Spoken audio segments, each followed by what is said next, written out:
जय श्री राधे दोस्तों, चलिए आज जानते हैं लक्ष्मी माँ की कहानी। एक गांव में एक साहूकार रहता था। साहूकार की एक बेटी थी। वह हर रोज पीपल सींचने जाती थी। पीपल के वृक्ष में से लक्ष्मी जी प्रकट होती थी और चली जाती थी।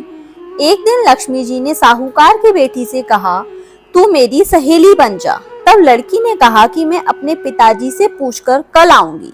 साहूकार की बेटी ने घर जाकर अपने पिता को सारी बात कह दी। तब उसके पिताजी बोले, वह तो लक्ष्मी जी हैं, अपने को और क्या चाहिए, तू लक्ष्मी जी की सहेली बन जा।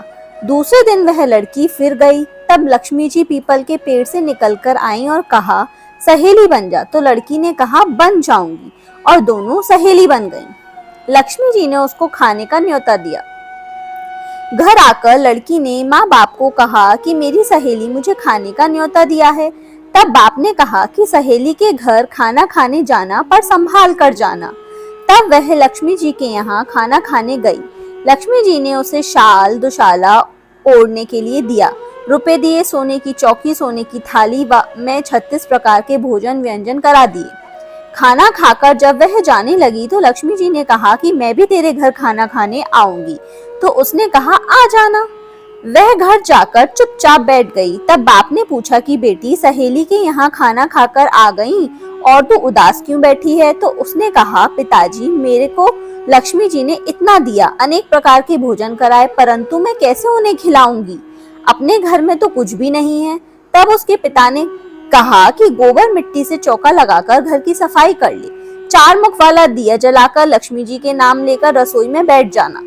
लड़की सफाई करके लड्डू लेकर बैठ गई। उसी समय एक रानी नहा रही थी। उसका 9 हार चील उड़ाकर ले गई और उसके घर पर 9 हार डाल गई और उसका लड्डू ले गई। बाद में वह हार को तोड़कर बाजार में गई और सामान लाने लगी। तो सुनहार ने पूछा कि क्या चाहिए? तब उसने कहा कि सोने की चौकी, सोने का थाल, शाल दुशाला दे दे, मोहर दे दे और सामग्री दे दे।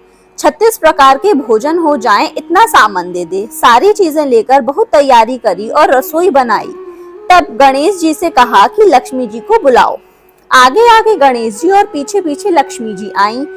उससे फिर चौकी डाल दी और कहा, सहेली चौकी पर बैठ जा। जब लक्ष्मी जी ने कहा, सहेली चौकी पर, तो मैं राजा रानी के भी घर नहीं बैठी, किसी के भी नहीं बैठी।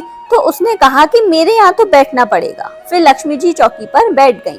तब उसने बहुत खातिर की, जैसे लक्ष्मी जी ने करी थी वैसे ही उसने करी। लक्ष्मी जी उस पर खुश हो गईं। घर में खूब रुपया एवं लक्ष्मी हो गई। साहूकार की बेटी ने कहा, मैं अभी आ रही हूँ, तुम यहीं बैठी रहना, और वह चली गई। लक्ष्मी जी गई नहीं और चौकी पर बैठी रही। उसको बहुत दौलत दी। हे लक्ष्मी जी, जैसा तुमने साहूकार की बेटी को दिया वैसा सबको देना। सबकी मनोकामनाएं लक्ष्मी जी आप पूरी करना। धन्यवाद।